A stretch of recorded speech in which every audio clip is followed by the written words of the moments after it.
बातें आपके ध्यान पे लेके आना चाहता हूँ।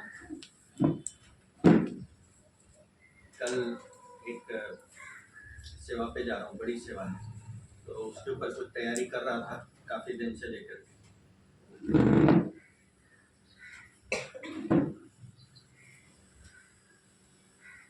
जब हम ज्ञान में आते हैं ना, तो जो पहला पाठ हमको सिखाया जाता है ना, थोड़ा सा उसको अपने नजरों के सामने लेकर के देखो। ऐसे शिव बाबा है, बाबा के नीचे आत्मा है, आत्मा के मन, बुद्धि और संस्कार, ये तीन है, ठीक है। आज की जो मुरली चली क्रोध मुक्त के ऊपर, पहला पेज बाबा ने बड़ा अच्छा उसका एक्सप्लेनेशन सब दिया। क्रोध क्या है, ठीक है, और क्रोध के बाल बच्चे क्या है। और सेकंड पेज जैसे टर्न किया तो क्रोध आता क्यों है, वहां पर उसका जवाब आया।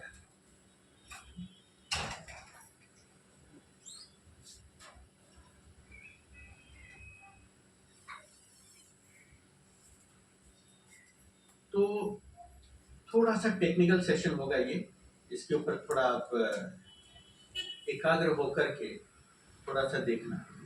शिव बाबा, नीचे आत्मा, मन, बुद्धि और संस्कार, ये तीन है, ठीक है। हम क्या करते हैं बाबा का बनने के बाद में, याद की मेहनत करते हैं, ठीक है। कितने साल निकल जाते हैं, हम योग लगाने की मेहनत करते हैं। देखो थोड़ा सा माइंड भी नहीं करना, कुछ शब्द मेरे मुंह से ऐसे निकल जाएंगे कि वो शायद ऐसा लगेगा अरे यार इसने ऐसा बोला, तो थोड़ा सा माइंड नहीं करना इस पर।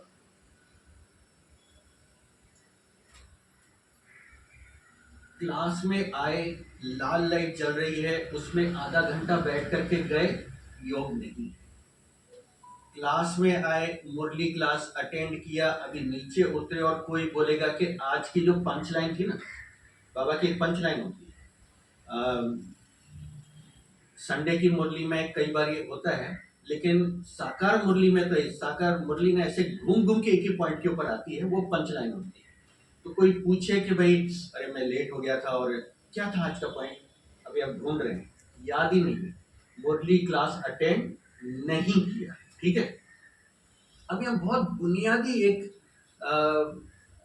बाबा के डायरेक्शन, ठीक है, एक एक शब्द कोशिश कर रहा हूं कि बहुत ही सोच समझ करके बोलूं ताकि किसी को बुरा न लगे, और वो सिर्फ सबके लिए, मेरे लिए भी है, ठीक है। तो अक्सर मुरली में ऐसा आता है कि बच्चे आपको पढ़ाई कभी मिस नहीं करनी आती, का नहीं, क्यों आता है ये, इसका मतलब क्या होता है, इसका मतलब क्या होता है?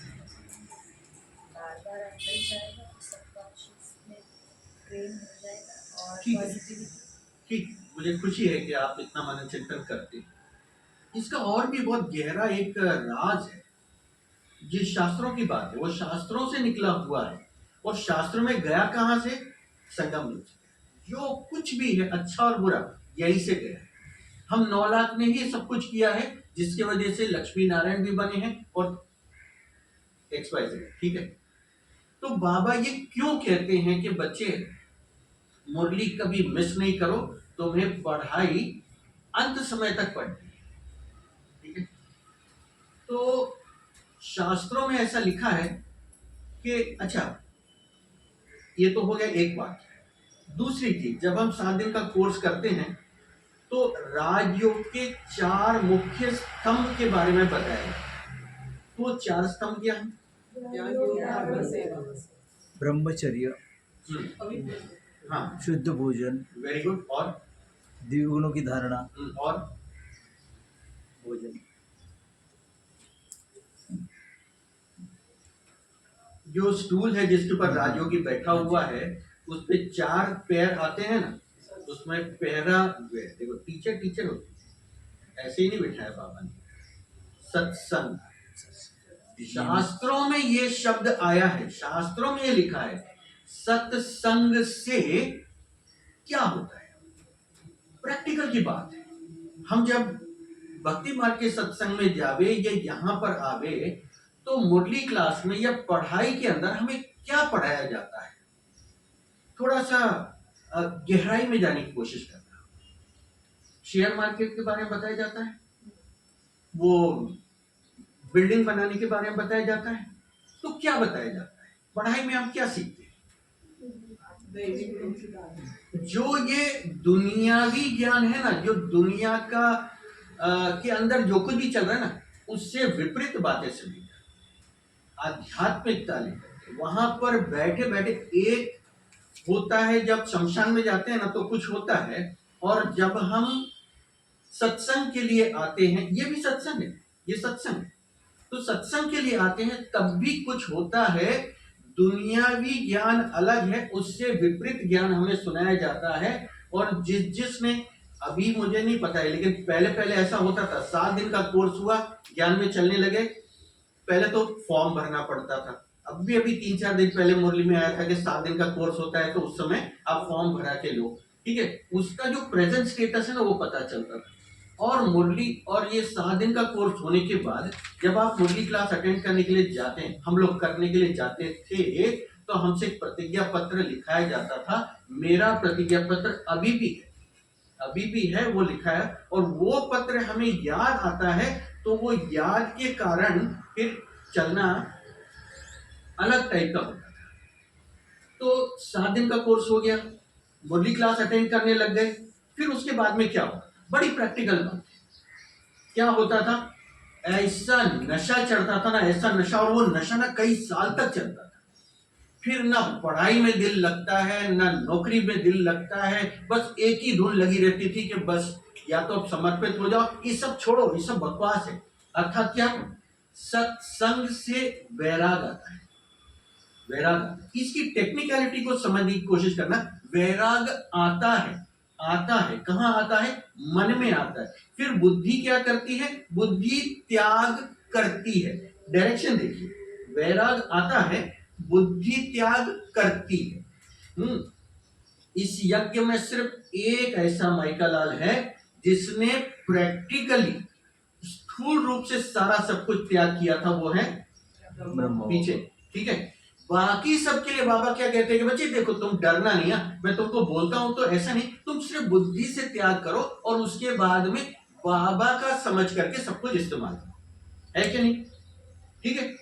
थोड़ी गहरी बातें हैं, थोड़ी श्रुतियों वाली बातें हैं, तो उसको थोड़ा समझने की कोशिश करना। वैराग आता है, त्याग करना पड़ता है, त्याग ऐसे करके जाता है। जब वैराग आता है, वैराग भी कैसे आ गया, नशा कैसे चढ़ा, 7 दिन का कोर्स हुआ, अभी ज्ञान में चलने लग गए, नशा आ गया, और वो नशे के अंदर हम बहुत कुछ ऐसा करते हैं जिसके कारण हमको परीक्षाएं आती। मैं भी उसमें हूं, मैं दूध का दूल्हा नहीं हूं, मैं भी उसमें ऐसा हूं। हम अपने लौकिक वालों का ना दुर्लक्ष्य करने लगते हैं, हम उनको ओछा समझने लगते हैं, हम उनको उनके साथ में ज्यादा, जिनके साथ में हम अभी एकदम घुल मिल करके बैठ रहे थे, खाना पीना उठना सब कुछ करना, पिक्चर भी जा रहे थे, पिकनिक भी जा रहे थे, हम वो सब कुछ अवॉइड करने लगते हैं, और वहां से बंधन शुरू होता है, वहां से परीक्षाएं शुरू होती हैं। क्यों? यहाँ तो सत्संग हमने सुना, वैराग आ गया, वैराग आ गया कि तो बुद्धि से हमने त्याग कर दिया, ठीक है। अब टेक्निकल बात, जैसे वैराग आता है तो सबसे पहली चीज क्या होती है, सोया हुआ विवेक जाता है। ये लाइन को ना बिल्कुल अंडरलाइन करके रखना, इसको अच्छे तरह से लिख करके उसको अंडरलाइन करना, कि जैसे जैसे वैराग आता है ना, तो हमारा सोया हुआ विवेक जाता है, ठीक है। इसमें और एक टेक्निकल बात, जब वैराग आता है तो हम मन मना भव के करीब को जाने लगते हैं। कल की मुरली किस पे थी, 2 तीरों के ऊपर थी, ठीक है, 2 बाण के ऊपर थी, कि मन मना भव तो मध्याजी भव, ठीक है। अब वैराग आया, ठीक है, तो विवेक जागा, और माइंड मैनेजमेंट की बात ये मेडिकल में भी सिखाया था, और माइंड मैनेजमेंट के अंदर कई बार कॉर्पोरेट्स को कोर्स करवाते हैं, तो हमारे बुद्धि की, हमारे संकल्पों की जो दशा होती है ना, वो कैसी होती है, खूब बड़ी बड़ी ऐसे करके उसकी फ्रीक्वेंसी, उसका एम्पलीट्यूड जो है ना बहुत बड़ा होता है।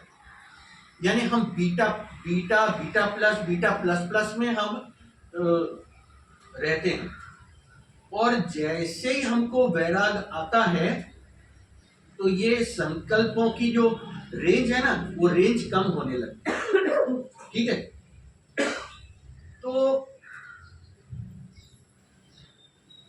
अभी ये संकल्पों के जो रेंज को कम करना, अर्थात पूरे दुनिया के अंदर बीके वर्ड या नॉन बीके वर्ड, ये दोनों दुनिया को मिला लेंगे ना, तो एक ही है जो प्रैक्टिकली मन मना भाव पे गया है। कौन है वो? कौन है वो? जानकी दत्त ऑफिशियली डिक्लेयर्ड है the delta lady of this world. Delta यानी संकल्पों की जो एम्पलीट्यूड है ना, जो क्वालिटी है ना, वो 0.5 हर्ट्ज पे चली जाती है, और 0.5 हर्ट्ज पे जाना अर्थात मन मना। आत्मा एक जिंदा शरीर में, इसीलिए वो जो ईईजी टेस्ट करते हैं, इलेक्ट्रो एनसाइक्लोग्राफिक टेस्ट करते हैं, तो उसमें 0.5 हर्ट्ज आता है। किसी मुर्दे का आप ईईजी करके देखो, जीरो आएगा, कुछ भी नहीं। तो अभी टेक्निकलिटी ये है, जैसे जैसे हमारे अंदर नशा बढ़ता है, बाबा पे निश्चय बढ़ता है, हमें अपने गोल का, हमारे जो हम आगे बनने वाले हैं उसका स्पष्टीकरण होने लगता है ना, तो संकल्पों की रेंज कम होने लगती है। मन उस स्थान पर आ जाता है कि मन अपनी पूरी क्षमता बुद्धि को ट्रांसफर कर देता है। क्यों? संकल्प कहां आ गए? 0.5 हर्ट्ज पे आ गए, तो अपनी क्षमता, अपनी ताकत को वो बुद्धि को ट्रांसफर कर देता है। क्यों? विज्ञान में एक वाक्य है, energy cannot be created, energy cannot be destroyed, it can only transfer from one form to another form. ठीक है, तो मन की अपनी ऊर्जा है, बुद्धि की अपनी ऊर्जा है, संस्कारों की अपनी ऊर्जा है। क्योंकि मेरी मेडिकल की पढ़ाई पूरी कॉस्मोलॉजी के ऊपर यानी एनर्जी के ऊपर हुई है, हम कण कण से हर चीज की एनर्जी को हम माप करके बता सकते हैं कि इसमें कितनी एनर्जी। तो मन की अपनी एक क्षमता है। कितनी क्षमता है मन की? वो करीब करीब 55,000 से 60,000 संकल्प दिन भर में कर देता है। इतने संकल्प, इतने की जरूरत है क्या? नहीं होती है, लेकिन फिर भी अनिश्चितता के कारण उतने संकल्प चलते हैं। और जैसे जैसे निश्चय आना शुरू होता है ना, तो वो संकल्पों की रेंज कम होते होते होते होते एक समय ऐसे जगह पे आ जाती है कि जहां पर संकल्प, आज का अव्यक्त इशारा क्या है? एक व्रता होकर के रहना। ठीक है, तो संकल्प उस लेवल पे आ जाते हैं। थोड़ा प्रैक्टिकल पे लेके आता हूं कि बाबा, ब्रह्मा बाबा जौहरी थे, किस लेवल का वो बिजनेस करते थे? ये आप कड़ी से कड़ी जोड़ते जाएंगे ना, तो आज पूरी चेन तैयार हो जाएगी। आपको मजा आएगा कि हाँ यार, ये बातें आमतौर पे कोई सुनाता नहीं। तो वो किस क्वालिटी की बिजनेस करते थे मालूम है? बाबा ऐसा बैठे हैं, देख रहे हैं कोई ग्राहक आ जावे, अरे यार 11 बज गए, 12 बज गए, अभी तक ग्राहक नहीं आया, ऐसा बिजनेस नहीं था। बाबा का रेडीमेड बिजनेस था। बाबा गहने बनाते थे सिर्फ राजे महाराजाओं के लिए। उनके परिवार में जो कुछ भी फंक्शन है ना, तो वो उसके लिए सिर्फ। तो बाबा को कभी भी बिजनेस का टेंशन नहीं होता था, ऐसे बिल्कुल निश्चिंत हो गए।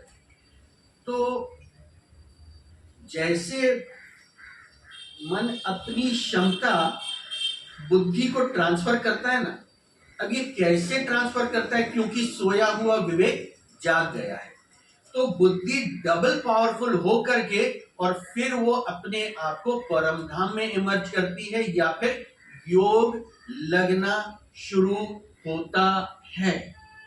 ठीक है, जैसे योग लगना शुरू होता है तो विकर्म विनाश होना शुरू होता है। विकर्म धीरे धीरे विनाश शुरू होता है। अब एक बहुत ही बुनियादी सवाल आपसे पूछता हूं, प्लीज माइंड नहीं करना, बुरा नहीं लगेगा ना, बुरा नहीं लगेगा ना। ये भक्ति मार्ग में भी वो शब्द आता है और ज्ञान मार्ग में भी शब्द आता है कि हमें तपस्या में कोई भी कमी नहीं रखनी। आता है कि नहीं आता है? अनन्य बार सुना है हमने ये शब्द तपस्या। तपस्या अर्थात क्या?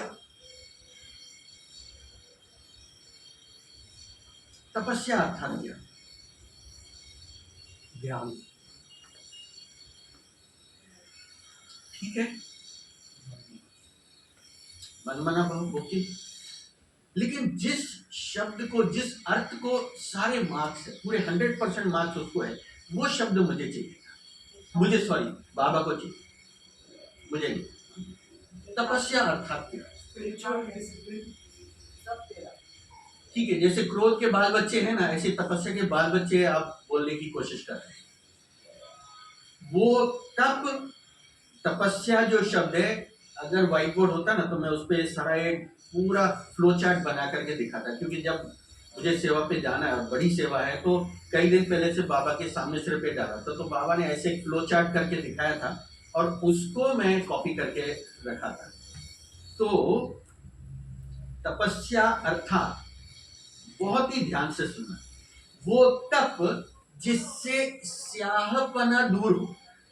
स्याह अर्थात अंदर में जो काला है ना, जो नेगेटिविटी है ना, जो कलयुग की कलयुगता अंदर है ना, तो ऐसा तप जिससे ये स्याहपना, ये कालापन, ये भस्म हो जाए, उसी को हम ज्ञान की भाषा में, आध्यात्मिकता में क्या कहते हैं? विकर्म विनाश होना। अभी देखो, थोड़ा सा रिवीजन करता हूं। हम ज्ञान में आ गए, सत्संग से वैराग आया, वैराग आया, सोया हुआ विवेक जाग गया, विवेक जागा, त्याग करने लग गए। मन और बुद्धि के समन्वय से, कॉम्प्लीमेंटरिटी से हम बाबा से कनेक्ट होना शुरू हो जाते हैं। थोड़ा थोड़ा योग लगना शुरू होता है। जितने परसेंटेज में योग लगता है ना, उतने परसेंटेज में हमारा स्याहपना दूर होने लगता है, हमारे विकर्म विनाश होने लगते हैं, हमारी क्वालिटी, आत्मा की क्वालिटी जो है ना, वो चेंज होने लगती है। और जैसे जैसे विकर्म विनाश होने लगते हैं, वैसे वैसे हमारे संस्कार परिवर्तन होने लगते हैं। ठीक है, संस्कारों का परिवर्तन होना अर्थात क्या? अर्थात क्या जी? वेरी गुड, ठीक है। संस्कार परिवर्तन होना अर्थात आत्मा को भी एक लोड होता है। जैसे शरीर का बॉडी मास इंडेक्स हम लोग कैलकुलेट करते हैं ना, तो वैसे ही आत्मा को भी एक, यूं कहे तो लोड टाइप होता है। और उसी लोड को निकालने के लिए बाबा कहते, बच्चे अपने को आत्मा समझ, मुझ बाप को याद कर। जैसे ये दुनिया के अंदर एक गुरुत्व आकर्षण है ना, ग्रेविटेशनल फोर्स है ना, कि आत्मा कोई भी ऑब्जेक्ट को ऊपर फेंकते हैं तो वो तुरंत नीचे आता है। ठीक है, लेकिन फिर भी उस गुरुत्व आकर्षण को ओवरकम करना है तो क्या करेंगे? क्या करेंगे? मैंने पायलट का कोर्स भी किया, इसलिए मुझे वो चीज पता है। ये गुरुत्व आकर्षण 9.8 मीटर पर सेकंड स्क्वायर, उतना गुरुत्व आकर्षण, तो उससे ज्यादा का फोर्स चाहिए जिससे कि हम उस गुरुत्व आकर्षण को बाईपास करके हम जा सकें। तो जितने हवाई जहाज हैं, रॉकेट हैं, ये 11.2 किलोमीटर पर मिनट की स्पीड से जाते हैं, तो वो गुरुत्व आकर्षण के बावजूद हवा में रह सकते हैं। ठीक है, ऐसे ही माया का भी गुरुत्व आकर्षण है। जैसे जैसे ज्ञान में चलने लगते हैं, जैसे जैसे हमारे अंदर ज्ञान आने लगता है, तो माया पकड़ करके खींचती है। माया इतने आसानी से जाने नहीं देगी। तो संस्कार परिवर्तन होते हैं, आत्मा में एक अलौकिक हल्कापन आने लगता है, अर्थात अंग्रेजी में शब्द है एक स्पिरिचुअल एलिवेशन आने लगता है, आध्यात्मिक ऊंचाई को वो प्राप्त करने लगती है। ये एग्जैक्ट शब्द है उसका। क्या होता है, अभी योग लगाना शुरू किया, थोड़ा थोड़ा योग लग रहा है, कभी लगता है कभी नहीं लगता है, दिन में ऑफिस में किसी के साथ में खटपट हो गई तो फिर बाद में गया योग ही नहीं लगेगा, घर में भी कुछ हो गया तो योग नहीं लगता है, लेकिन कभी लगता है, इतना अच्छा लगता है, एक हल्कापन अनुभव होता है। होता है कि नहीं होता है, हल्का लगता है कि नहीं। अब ये हल्कापन लगता है अर्थात आत्मा स्पिरिचुअल एलिवेशन अर्थात आध्यात्मिक ऊंचाई को प्राप्त करने लगती है। ये एग्जैक्ट शब्द है, ये शब्दों को ऐसे ही रखते हैं क्योंकि मेरे शब्द नहीं, ये जैसा मुझे दिखाई दे रहा था ना तो मैं वो वैसा ही लिखना शुरू कर देता। तो जब आध्यात्मिक ऊंचाई को प्राप्त करने लगती है ना, अब उस समय पर आपको, हम सबको, सॉरी आपको नहीं, हम सबको बाहरी तौर पे कुछ दिखाई देने लगता है। हमारे हाव भाव बदली होते हैं, हमारे किसी के साथ में जो रिलेशंस है ना, वो रिलेशंस हमारे ना थोड़े चूजी होने लगते हैं। भाई इसके साथ में बात करना है, इसके साथ में बात नहीं करना है। और इसके अलावा ये होता है कि आत्माएं देख करके हमें पसंद करने लगते हैं, हमारी तारीफ करने लगते हैं। क्यों? हम आध्यात्मिक तौर पे थोड़ा थोड़ा ऊंचा उठने लग गए, हमें सेवाओं पे बुलाने लगते हैं, हमें सुविधाएं मिलने लगती हैं। अभी हम पहले जा रहे थे मधुबन, तो विशाल भवन में रहते थे। विशाल भवन अर्थात क्या मालूम है आपको? मालूम है विशाल भवन क्या है? पांडव भवन के अंदर खूब बड़े बड़े हॉल थे दो, और उस पे एक पतली सी दरी बिछी रहती थी। हफ्ते में एक दिन झाड़ू लगती थी। हफ्ते में एक दिन जब झाड़ू लगती थी ना तो कम से कम 2 किलो मिट्टी निकलेगी, इतना कचरा निकलता था। इसके उस दरी के ऊपर दिसंबर जनवरी महीने में जैसे बर्फ की सिल के ऊपर सो रहे ना, ऐसे होता। अपना हमने बैग रखा और उस बैग के सामने की 3x6 की जगह आपकी हो गई। आप जितना दिन सेवा में हो वहां पर, या पार्टी के समय पर भी जाते थे तो ऐसे में रहना पड़ता। अब जाकर के हमें सुख धाम में रहने के लिए मिलता है। हमने तो डिमांड नहीं किया, लेकिन ऐसा हुआ क्या, ये परिवर्तन आया क्यों? ठीक है, क्योंकि हमारे चलने में फर्क पड़ गया है, तो हमें सुविधाएं भी मिलने लग गई है, एक आध्यात्मिक ऊंचाई हम प्राप्त करने लगते हैं, एक स्पिरिचुअल एलिवेशन आने लगता है। और ये कुछ हद तक जाने के बाद, आज की मुरली में कर्मातीत शब्द आया था, याद करके देखिए। तो एक काफी ऊंचाई पर जाने के बाद लोग हमसे मिलना चाहते हैं। मतलब क्लास में बैठे हैं, मुरली पूरी हुई तो कोई आएगा मिले, और फिर हमको ऐसा लगता है देखा, ये अपने आप को नीचे लाना होता है। तो ऐसे बहुत सारे परिवर्तन आते हैं और हम ऊंचा उठने लगते हैं। मुझे माफ करना, मैं थोड़ा ब्लंट बोलता हूँ, मैं बताऊँ उस चीज को, लोग को पता है कि ये बैठेगा ना तो कुछ ऐसा हिट करके जाएगा। तो फिर वहां से कर्मातीत बनने का दरवाजा खुलता है, या मार्ग वहां से प्रशस्तित होता है, वहां से। आज हम उस टॉपिक के ऊपर डिटेल में नहीं जाएंगे, नहीं तो घंटा 1.5 घंटा लग जाएगा। तो कर्मातीत बनने का जो मार्ग खुलता है ना, फिर उस रास्ते पर क्या क्या आता है, ये थोड़ा सा विचार सागर मंथन करता है। अब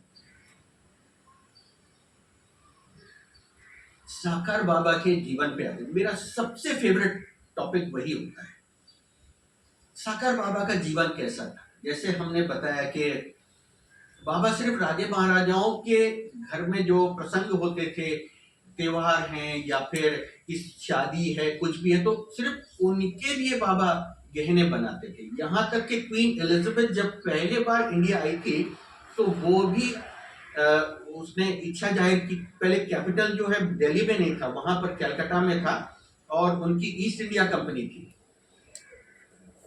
तो उसने आकर के इच्छा जाहिर की कि मैं जब वापस जाऊंगी लंदन तो क्या लेकर के जाऊं। तो सबने बोला कि यहाँ का हैंडीक्राफ्ट बहुत अच्छा है, स्पेशली जो ज्वेलरी है ना वो बहुत अच्छी है। तो वो ज्वेलरी लेने के लिए उसकी इच्छा हुई। तो बोले कहाँ से लूं। तो बोले पूरा जो बड़ा बाजार है ना, सराफा बाजार, बड़ा बाजार के से लग करके सराफा बाजार है कलकत्ता में, तो वहां पर एक लखीराज बाबू है, वो राजे महाराजाओं को गहने बेचते हैं, तो आप वहां से ले सकते। तो अब वो थोड़ी आएगी, मुरली में आता है कि राजे महाराजे होते वो हाथ में थोड़ी सौगात लेते हैं या कुछ भी लेते हैं, तो वो दूर से देखते हैं। तो बाबा को खबर मिली कि भाई लंदन की रानी आई है और उनको गहने खरीदना है, तो आप आए। अब बाबा लौकिक जीवन में भी बहुत इंटेलिजेंट। इस शब्द को अंडरलाइन करना, इस शब्द को अंडरलाइन करना, बीके होकर के भी कई लोग हैं जो बोलते हैं हाँ क्या क्या ऐसे करते हैं ना, वो कुछ हद तक नहीं पसंद आता। मैंने पापा को और मम्मा को तो नहीं देखा, लेकिन दादियों को अच्छी तरह से, बाप समान आत्माओं को देखा है। दो चीजें उनके अंदर थी, एक तो साधारणता उनकी और दूसरी परफेक्शन। तो एक बार हमने बाबा से ऐसे पूछा था कि बाबा ये परफेक्शन कैसे आएंगे, तो ऐसा लाल में आ गया, perfection is purity is directly proportional to perfection. जितनी प्योरिटी होगी ना उतनी परफेक्शन है। ये परफेक्शन क्यों? 2500 साल तक देवी देवता गलती नहीं करेंगे, वो एकदम मोस्ट परफेक्ट होकर के चलेंगे। इसीलिए देवता की परिभाषा क्या है?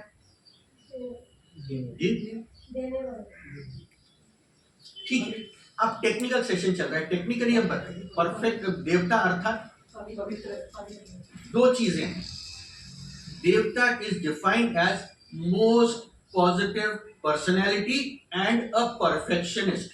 ये टेक्निकल भाषा, मैनेजमेंट की भाषा में देवता को ऐसे डिफाइन किया जाता है। एक तो वो है कि वो पॉजिटिव पर्सनैलिटी, देना बहुत छोटी सी चीज है पॉजिटिव पर्सनैलिटी के लिए। दूसरी चीज उसकी पवित्रता 100% पे है, इसीलिए वो परफेक्शन, वो परफेक्शनिस्ट है। ठीक है, तो ये बाप समान आत्माओं की साधारणता उतनी थी और ये परफेक्ट थे। वो भोली दादी हो, भूरी दादी हो, चंद्रमणि दादी हो, हृदय पुष्पा दादी हो, किसी को भी उनके सानिध्य में आएंगे ना तो इतने साल हमने देखा उन्होंने कभी गलती की ही नहीं थी।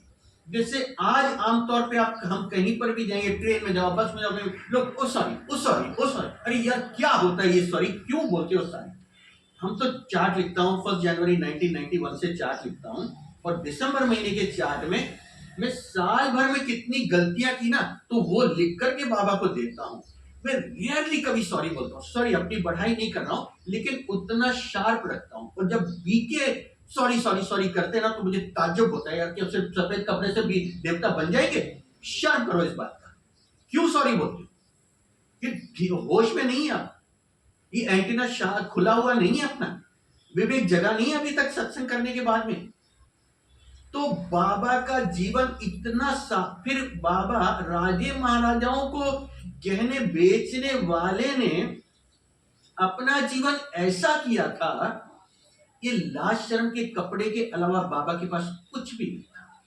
लास्ट टू लास्ट बाबा ने ना एक तकिया खरीदा था अपने पास, और ये मुझे नहीं पता बाबा की क्या इच्छा थी, वो तकिया मेरे पास मेरे घर में है, तो मैं लाता नहीं हूँ कहीं पर। क्यों? बाबा के हाथ की मुरलियां जो साइक्लो स्टाइल होकर के चलती थी वो मुरलियां मेरे पास थी और थाने की एक माता ने चोरी किया। उस दिन से मैं कुछ भी नहीं, बाबा का कुर्ता मेरे पास है, बाबा का तकिया है, बाबा के रुमाल हैं, बाबा के नैपकिन मेरे पास है, दादा विश्वरतन की नैपकिन मेरे पास है, बाबा का टेबल कवर है। उस जमाने में जो भोग के लिए रुमाल इस्तेमाल करते थे ना वो मुझे गिफ्ट के तौर पे दिया। बाबा के जो लौकिक परिवार है ना वो सब मेरे बहुत बहुत करीबी पहचान के, तो उन्होंने वो सब मुझे गिफ्ट के तौर पे दिया और एकदम अच्छे से संभाल करके रखा। बाबा के हाथ के लिखे हुए पत्र हैं जो बाबा लाल पेंसिल से लिखते थे और ईश्वरानी नीचे हिंदी में ब्लू पेन से लिखती थी, ये सब कुछ मेरे पास है। तो वो तकिया जो बाबा ने लास्ट में खरीदा था इसके बाद में कभी बाबा ने कोई चीज खरीदी नहीं की, इच्छा जाहिर नहीं की, पैसे को ऐसा टच भी नहीं किया। अगर कोई आकर के भी देता था ना तो बाबा बोलते थे ये यीशु बच्ची भी थी, इसको जाकर के दे। ऐसा बाबा ने अपने जीवन को इतना साधारण बनाया था, अर्थात वैराग्य इतना जबरदस्त आया था कि बाबा ने सब चीज का फिजिकली त्याग कर दिया। जब वैराग आ चुका है, त्याग कर चुके हैं, तो किस लेवल का योग लगेगा, किस लेवल की तपस्या होगी, अनुभव करनी, उसको थोड़ा सा कैलकुलेट करने की कोशिश करो, किस लेवल की बाबा की तपस्या थी। अभी शिव बाबा यहाँ बैठे, ब्रह्मा बाबा के बगल बोलते भी हैं कि ये मेरे बगल में बैठा है। अरे मैंने इसका मुख, इसकी आंखें, इसका कान लोन पर लिया, कल की मुरली में आया था नहीं, आया था कि नहीं, एक टक से याद आना चाहिए, तो मैंने लोन लिया है। तो बाबा जब ये ब्रह्मा बाबा सुनते थे ना, वहीं के वहीं धारण हो जाता था। क्यों? दुनियावी रीति से पूरी तरह से वैराग्य और पूरा पूरा त्याग करके बैठा हुआ शख्स इतना आसान, इतना साधारण हो सकता है? ये ऊपर से दिखने में साधारण था। अभी इंडिया आने के बाद हम अब लंबा खिंच जाएगा इस वजह से वहां का नहीं बोलता हूं। 5 मई 1950 इंडिया आए, ठीक है। यहां आ गए, 3 जगह किराए पे रहे, 11 महीना रहते थे। देखो कल भी मैं जैनी लोग के पास में था, तो वहां पर भी चल रहा था, कुछ सुनाना था उनको, तो बस पता नहीं कहां से बाबा की टचिंग आ गई और ऐसा बोल दिया, वो ऐसे हो गए तो यार इसने क्या बोला। Cleanliness is next to godliness. Mic पे हूँ इसलिए नहीं बोल रहा हूँ, रिकॉर्डिंग भी चल रही है। कुछ चीज है वहां पर, उसकी वजह से बाबा ने टचिंग दिया और मैंने बोल दिया वो, तो वो एकदम सतर्क हो गए। जो जितना भगवान के साथ जुड़ा हुआ है ना, वो एक्सटर्नली भी, इंटरनली और एक्सटर्नली भी उतना साफ सुथरा रहने की कोशिश करता। उसका आप हर चीज देखो, इतना नीट क्लीन टाइडी, हर चीज एकदम तरीके से लगी हुई, एकदम साफ सुथरी वगैरह, ऐसे हो। तो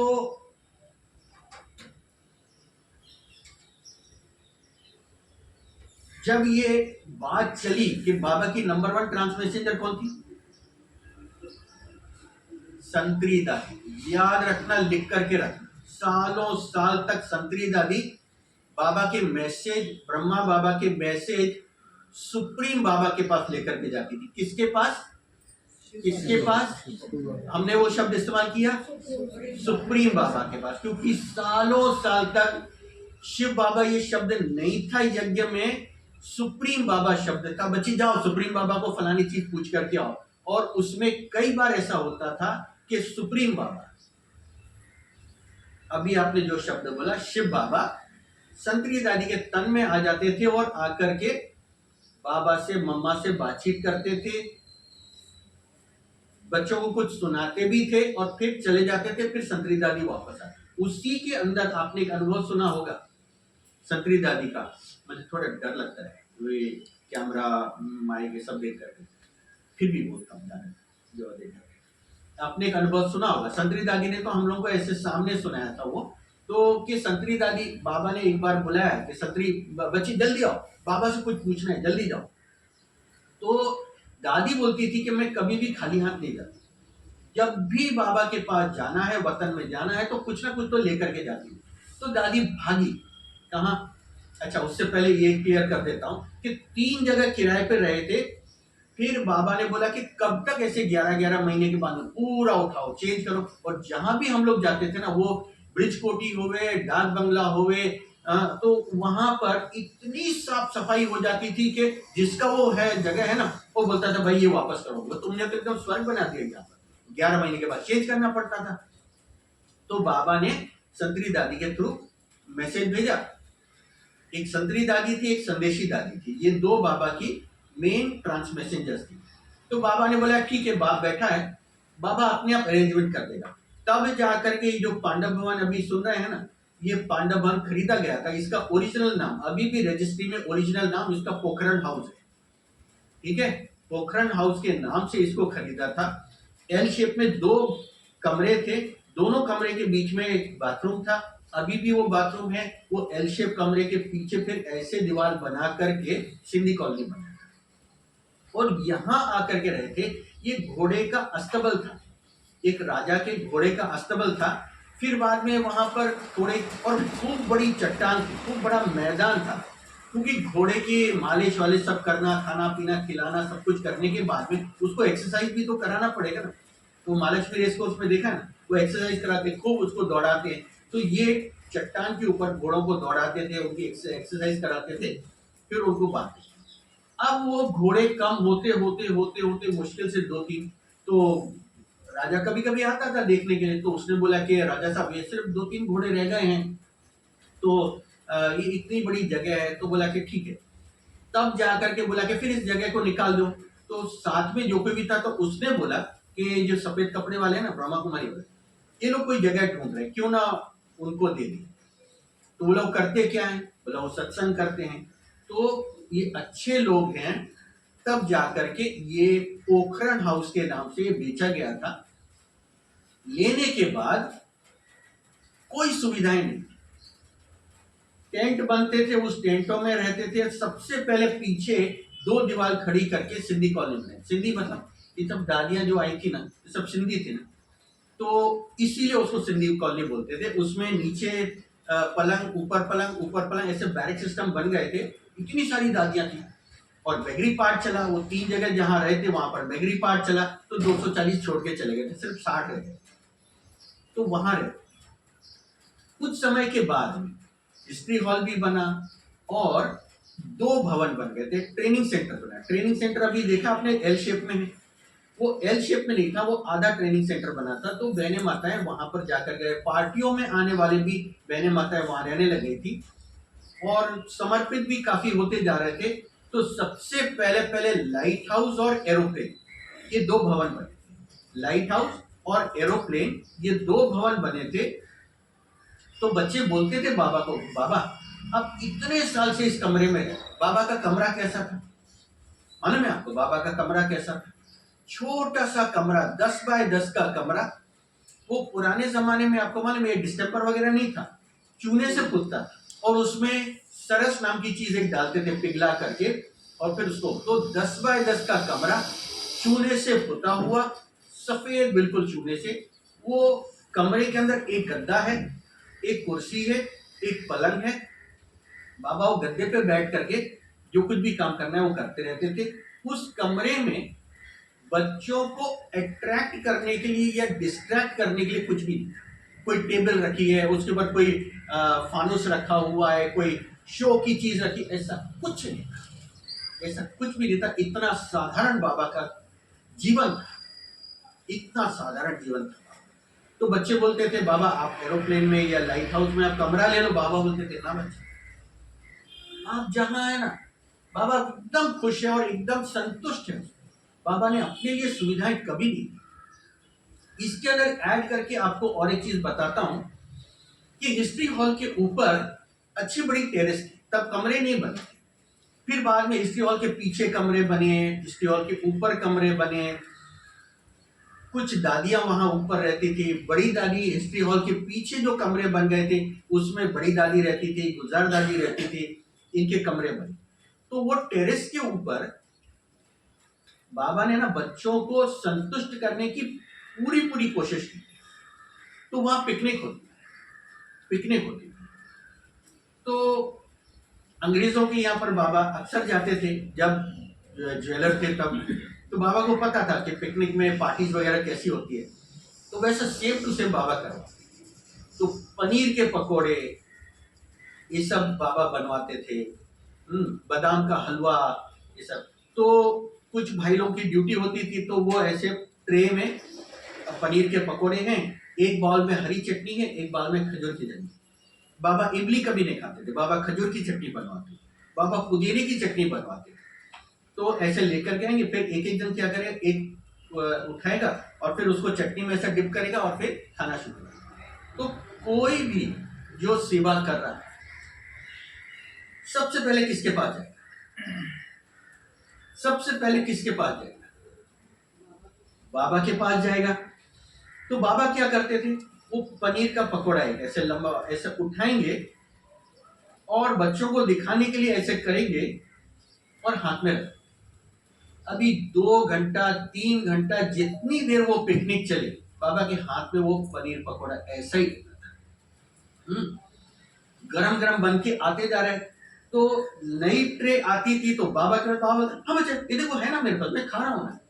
अभी एक तो नहीं है बांटने वाला, कई सारे लोग होते थे। तो जो आया उसको ऐसा लगता था शायद बाबा ने दूसरे किसी के पास से लिया। लास्ट तक बाबा वो एक जो पीस बाबा ने दिया था वो ऐसे ही रखते थे। और जब पिकनिक पूरी होने आ रही है तो किसी न किसी बच्चे को ऐसा मुंह में खिला देते थे। बाबा बोलते थे जाओ चलो तुम भी खाओ, तुम इतनी देर से सेवा कर। इतना त्याग था, इतना साधारण जीवन था। तो इतना साधारण जीवन में बाबा ने अपने लिए कभी कोई फैसिलिटी नहीं दी। हम अक्सर करके देखते हैं लोग कुछ आत्माएं क्लास कराते हैं, फिर वो कुछ कुछ ऐसा बोलते हैं तो फिर मुझे थोड़ा ताज्जुब होता है। मैं बोलता हूँ इन्होंने त्याग किया, कुछ भी तो नहीं, बैठ करके बोलना कितना आसान है। इंग्लिश में एक सेंटेंस आता है कि एक बार ना विदेश में वहाँ की जनता बहुत तकलीफ में थी, तो वो लोग बड़ा जुलूस लेकर के मोर्चा लेकर के आए। तो रानी ऐसे बाहर आई देखने के लिए, तो बोले कि सब लोग इतने तकलीफ में हैं। बोले क्या प्रॉब्लम है? तो बोली इनके पास ना ब्रेड नहीं है खाने के लिए। तो रानी क्या बोली मालूम है? देखो जिसका पेट भरा हुआ है ना वो कभी समझ ही नहीं सकता कि भूख क्या होती है। तो वो बोलती अगर इनके पास ब्रेड नहीं है तो इनको केक खाने दो। जो सारी सुविधाएं लेकर के बैठे हैं, वो बीके हो नॉन बीके हो, वो समझ ही नहीं सकते कि दूसरों की परीक्षाएं क्या होती है। और पहले पहले साकार मूल्यों में ये आता था कि कुमार और कुमारियों को यदि कोई सुविधा करके देता है तो उसमें भी बड़ा भाग्य मिलता है। क्यों? क्योंकि वो कोड़ी आत्मा है। इतना मतलब वो पहले के जो जमाने थे ना वो बड़े अलग थे। उस समय की जो आत्माएं थी ना वो बड़ी अलग थी। दादी दादाएं जो है पूरा पूरा फॉलो फादर करते थे, वैसे हाथ पकड़ करके चलाते थे। हम लोग हाथ पकड़ करके चले हैं दादी दादा, इतना प्यार करते थे जैसे अपने पेट से जना हुआ बच्चा होगा ना, इतना प्यार करते थे दादी दादा। तो बाबा का जीवन इतना साधारण था, बाबा ने कभी कोई सुविधाएं नहीं दी। और यही चीज हमने दादी दादाओं में भी देखा है कि कुछ चाहिए उसमें उनकी बुद्धि नहीं। भोली दादी का किचन कितना साधारण, कितना साधारण था। भूरी दादी सालों साल तक रेलवे स्टेशन के ऊपर वो सेवा करती रही। कभी उसको मन में ये संकल्प नहीं आया कि मैं एक लेडी होकर के मुझे क्यों यहाँ पर। इतना साधारण जीवन था उनका, इच्छा तृष्णाएं नाम की चीज ही नहीं। इतना वैराग था, इच्छाओं तृष्णाओं का त्याग किया। ये बारीक बात है, उसको समझने की वजह। स्थूल वस्तुओं का त्याग करना तो बहुत दूर की बात है, मुझे कुछ चाहिए उसका भी त्याग। तो फिर उनके संस्कार कैसे होंगे, उनकी तपस्या कैसी होगी। तो सबसे पहली बात आती है कि वैराग। हम जो मेहनत करते हैं ना याद करने की बहुत याद कर रहे हैं, बाबा को याद कर रहे हैं, आत्मा को पकड़ने की कोशिश करते तो परमात्मा खिसक जाता है, बाबा को याद करते तो आत्मा खिसक जाती है। क्यों? क्योंकि हम गलत तरीके से मेहनत कर रहे हैं। मेहनत हमने क्या कर, अगर आप अभी वो विजुलाइज कर रहे हैं, एक्चुअली मुझे व्हाइट बोर्ड चाहिए था, मैंने बोला भी था। अगर वो होता है तो उसके ऊपर बहुत सारी चीजें लिखनी थी, बहुत सारे पॉइंट्स आते थे। अब करके फायदा नहीं, अब तो 8:30 बजने वाला है और मुझे शायद थोड़ा 5 मिनट आगे ले जाऊं, चलेगा ना? तो शिव बाबा नीचे आत्मा, आत्मा के मन बुद्धि संस्कार। हमें अभी देखो एंगर मैनेजमेंट के ऊपर से आप एंगर मैनेजमेंट जो ये शब्द है ना, सॉरी हम बुरा नहीं लगाना, आप ये गलत शब्द है। मैनेजमेंट का हिंदी शब्द क्या है, हिंदी या मराठी का? प्रबंधन। प्रबंधन। एंगर को कभी प्रबंधन करना नहीं। ये काफी साल पहले की बात है। ओआरसी जब नया नया बना हुआ था तो हम लोग वहां पर थे, कुछ सेवाएं थी, कुछ कॉर्पोरेट कंपनियों को ट्रेनिंग देना था, तो बुलाया था। तो हम वहां पर थे तो आशा बहन जी आकर के बैठे और फिर उसके ऊपर से एक आत्मा थी, बॉम्बे की ही है, नाम बोलना अच्छा नहीं है। वो बड़े शान से एंगर मैनेजमेंट करवाते थे। उस दिन से उन्होंने बंद कर दिया, वो एंगर मैनेजमेंट का कोर्स ही नहीं करवाते। तो आशा दीदी ने बोला कि ये एंगर को मैनेज क्यों करते हो? आज की भी मुरली में आया, क्रोध से मुक्त होना है, हमें इरेडिकेट करना है, हमें एंगर को खत्म करना है, तो मैनेज क्यों करते हो तुम उसको? उस दिन से लेकर के वो आत्मा ने बोला, अरे बाप रे इतनी बड़ी बात है, उसने वो एंगर मैनेजमेंट का कोर्स ही, वो प्रेजेंटेशन करना ही बंद कर दिया। तो हमें ना स्थूल चीजों का त्याग करो नहीं करो वो आगे की बात है। कुछ समय नवंबर महीने की एक मुरली चली थी कि कभी कभी तुम्हें रंगीन कपड़े भी पहनना पड़ेंगे, तो उसमें फील नहीं करना, हो सकता है सिचुएशनली पहनना पड़े, लेकिन मुख्य त्याग किसका करना है? तो जो ये सूक्ष्म चीजें हैं ना, हर चीज का त्याग, हमें त्याग के ऊपर हमें मेहनत करनी है। कुछ भी हमारे सामने आता है तो त्याग, वैराग, इस चीज से भी वैराग, क्रोध से वैराग। किसी को देख कर, बहुत संभल करके बोलो, हाँ ये कैमरा चालू है इसीलिए, किसी को देख करके यदि थोड़ा सा हमारा उस तरफ को मन जाता भी है ना, कोई अच्छा भी लग रहा है, तो उस अच्छे का भी त्याग।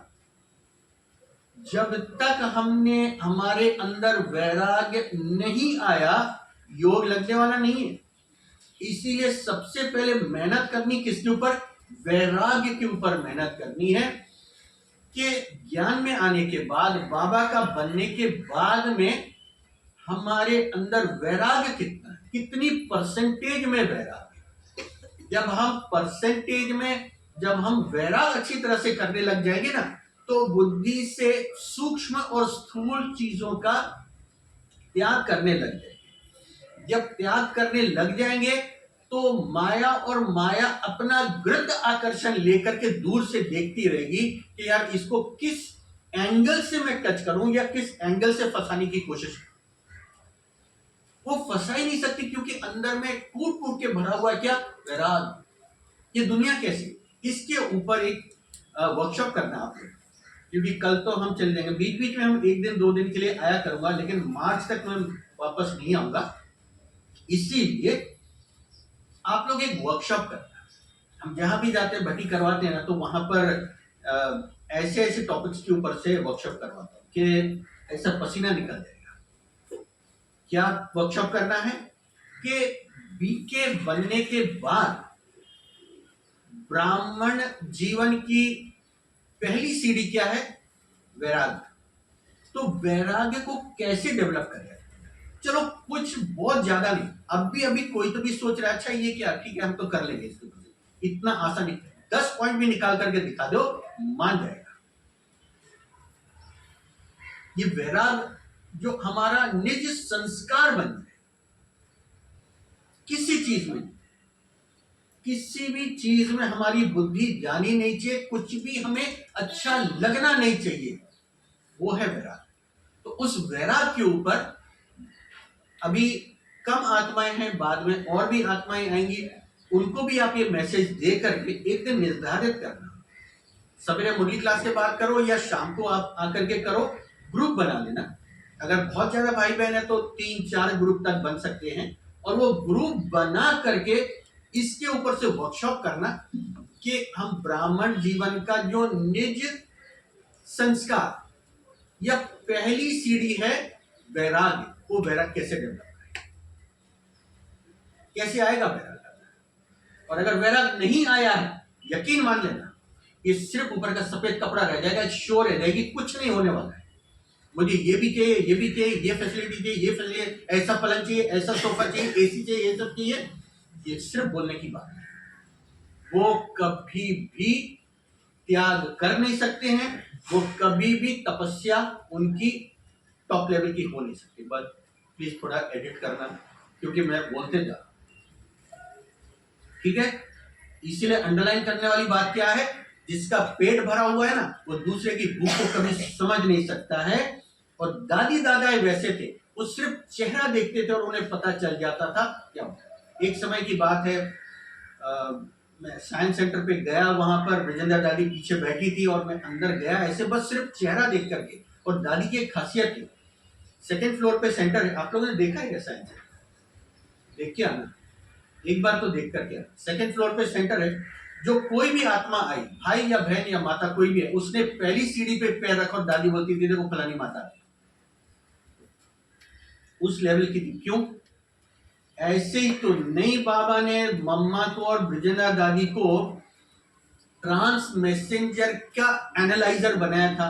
जो कोई भी ट्रांस से वापस आता था ना, तो बाबा बोलते थे बच्ची अभी नहीं, तुमने 3 सन ली थी हिस्ट्री हॉल में, वो बच्ची के लिए पहले जाओ मम्मा को या ब्रजेंद्र दादी को सुनाओ, वो बोलेगी हाँ जा करके अब सुनाओ क्लास में, तो वो आकर के सुनाते थे।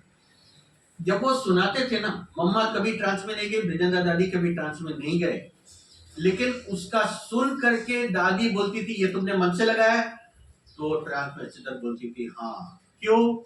सुप्रीम बाबा जो तुमको बोला, जो मैसेज दिया बोलने के लिए, उतना ही सुनाना है, निकालो इसको, एडिट करो।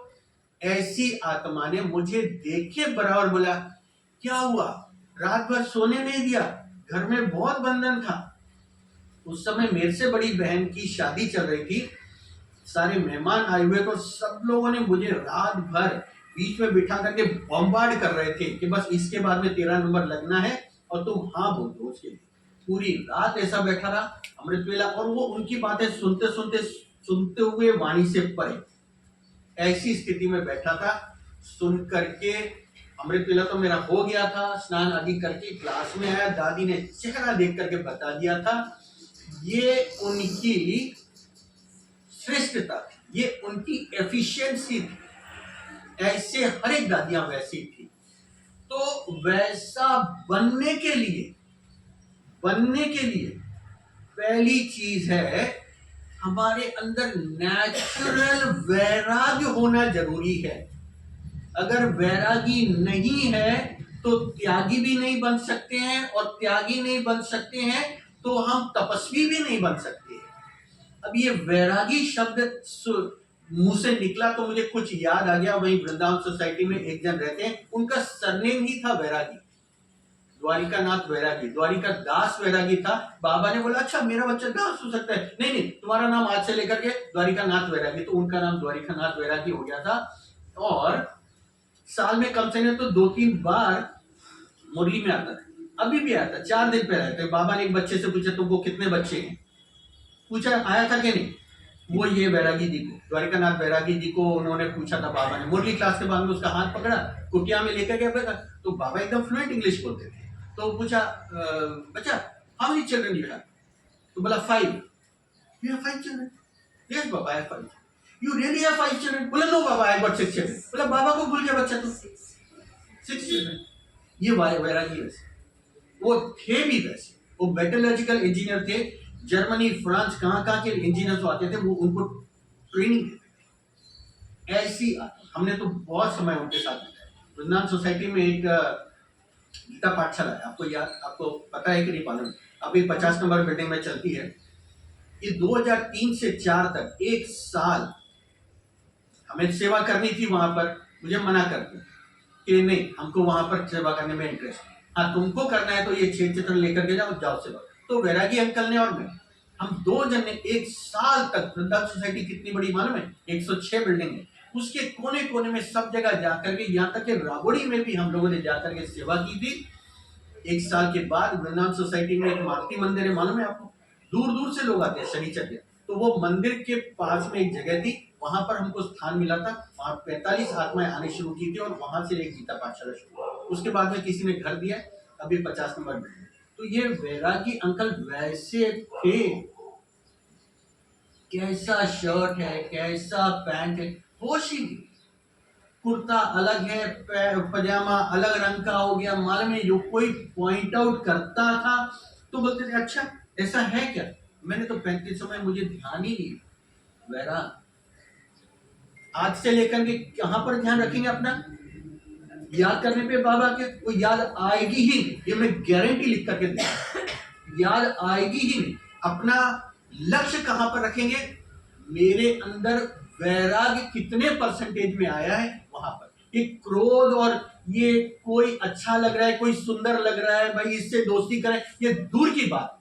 हम थोड़ा संभल करके बोल रहा हूं, बहुत संभल संभल करके बोल रहा हूं, ठीक है। तो अपना लक्ष्य यही रखना है कि ब्राह्मण जीवन के अंदर मैंने कितना वैराग किया। कुछ भी चीज देख तो वैराग, कुर्सी पे बैठने मिले वैराग, नीचे बैठने मिले वैराग, कोई पसंद आ रहा है वैराग, मुझे क्या लेना देना उससे। हम जब सेवा पे जाते हैं तो आकर के सुनाते हैं सभी लोग, तो मुझे ताज्जुब होता है, ये ऊपर का सफेद कपड़ा पहना है, सोने का बैच लगा रखा है और ये सब हरकतें कर रहे हैं, तो क्या गति होगी। बहुत जल्द समय ऐसा परिवर्तन ले रहा है, आपने देखा होगा यूट्यूब पे भी अभी आने लग गया है, जो लाखों साल की बात करते हैं, कलयुग इतने लाख साल का है, उसके अंदर भी 40,000 साल बाकी है। तो वही ज्योतिष लोग आज बोल रहे हैं कि नहीं 5,000 साल पूरा हो गया। मेरे मेडिकल में न्यूमरोलॉजी सब्जेक्ट था, इस वजह से मुझे थोड़ा सा वो सब आता है। ये 30 अक्टूबर को क्या होगा, आने वाले 26 दिसंबर को क्या होगा, 30 मार्च को क्या होगा, कैसे ग्रहों की दशा बदली होने वाली है। और अभी भी कुछ लोग जब बताते हैं कि हम ऐसा ऐसा है, ये है वो है, तो मैं ताज्जुब करता हूँ, तुम एफोर्ड कर सकते हो ये सब चीज करने के लिए। मेरी माँ, मेरी लौकिक माँ ऐसी मिलिट्री कमांडर जैसी थी, बहुत स्ट्रिक्ट थी, बहुत स्ट्रिक्ट थी और एकदम परफेक्ट थी। वो एक बात बोलती थी, प्लीज हम माइंड नहीं करता, प्लीज। बीके लोग भी ऐसे ऐसे, मतलब मुझे मेरे साथ में भी कितने सारी चीजें हो गए, एक माता आई नहीं है इसलिए मैं बोल रहा हूं, मेरे से काम करवा लेंगे और पेमेंट ही मार, कितना। ये नॉन बीके ने आज तक ऐसा नहीं किया किसी ने मेरे से। क्यों? नॉन बीके को पता ही नहीं भगवान कौन है, उसके बावजूद उसको भगवान का डर है। थोड़ा बहुत तो है, थोड़ा बहुत तो है, कुछ परसेंटेज में उसको डर है, लेकिन बीके को पता है भगवान कौन है, लेकिन न तो प्यार है भगवान से, न डर है धर्मराज का। अभी भी ऐसी ऐसी हरकत कर लेते हैं वो लोग।